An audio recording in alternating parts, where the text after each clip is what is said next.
All right, boys and girls. So I thought that I would do one more chapter because I know in school you're always like, oh man, that's it. So I thought I would do 3 chapters this time.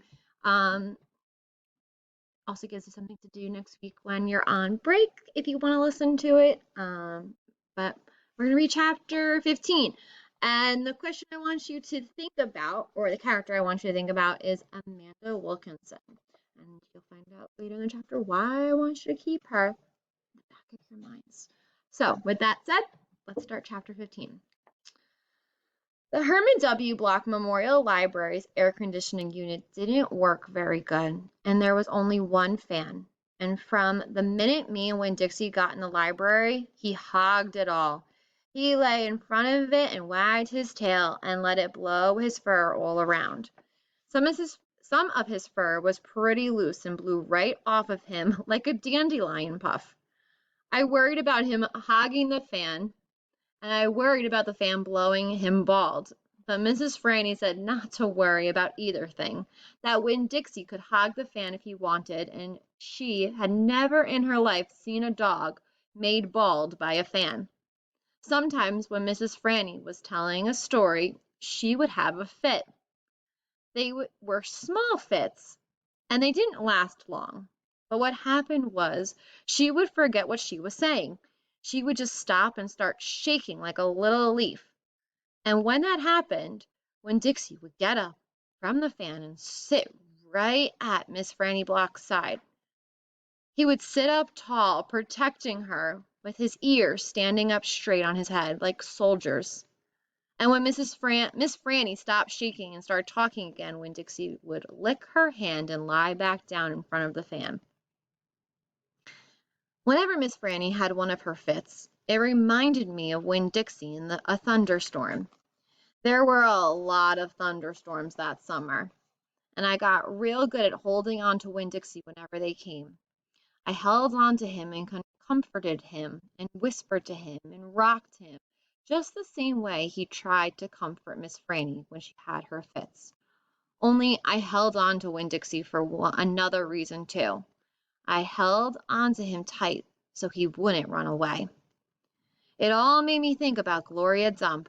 I wondered who comforted her when she heard those bottles knocking together, those ghosts chattering about things she had done wrong. I wanted to comfort Gloria Dump, and I decided that the best way to do that would be to read her a book. Read it to her loud enough to keep the ghosts away. And so I asked Miss Franny. I said, Miss Franny, I've got a grown-up friend whose eyes are going on her, and I would like to read her a book out loud. Do you have any suggestions? Suggestions, Miss Franny said. Yes, ma'am. I have suggestions. Of course I have suggestions. How about Gone with the Wind? What's that about? I asked. Why, said Miss Franny, it's a wonderful story about the Civil War. The Civil War? I asked. Do not tell me you have never heard of the Civil War. Miss Franny Block looked like she was going to faint. She waved her hands in front of her face. I know about the Civil War, I told her.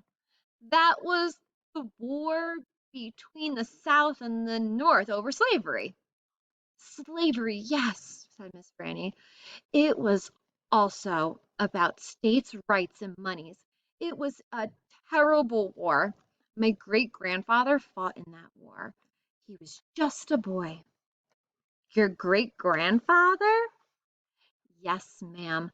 Litmus W. Bullock.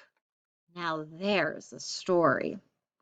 When Dixie yawned real big and lay down on his side with a thump and a sigh, I swear he knew that phrase. Now there's a story. And he knew it meant we weren't going anywhere real soon. Go ahead and tell it to me, Miss Franny, I said. And I sat down cross-legged next to Winn-Dixie.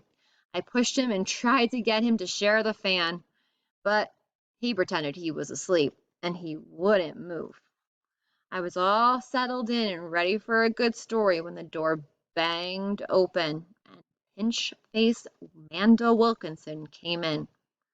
When Dixie sat up and stared at her, he tried out a smile on her, but she didn't smile back. And so he lay down again. I'm ready for another book, Amanda said, slamming her book down on Miss Franny's desk. Well, said Miss Franny, maybe you wouldn't mind waiting. I am telling Indiana Opal a story about my great-grandfather. You are, of course, more than welcome to listen. It will just be 1 minute. Amanda sighed a real big dramatic sigh and stared past me. She pretended like she wasn't interested, but she was. I could tell. Come, sit over here, said Miss Franny. I'll stand, thank you, said Amanda. Suit yourself. Miss Franny shrugged. Now, where was I? Oh, yes, litmus.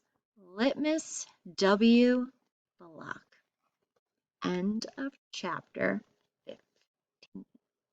So before I started reading chapter 15, I asked you to think about the character Amanda Wilkinson, who we really don't know much about besides the way that she acts. But we have learned that it's important to pay attention to how a character acts and what a character says to create a theory about them. And right now, what I want you to do, because we're learning about characters, is I want you to make a prediction about Amanda. Do you think she's going to change by the end of the book? Or do you think she's going to remain the same, and why? So that is your task for today for this part of our read aloud is think about Amanda. We may not know a lot about her, but we've seen her do a couple things and act a certain way and make some really strong predictions about her. So I hope you enjoyed the read aloud today. I am going to be doing read alouds, hopefully more throughout the break, for you to listen to them when you get a chance. And I hope you enjoy them and see you soon. Bye.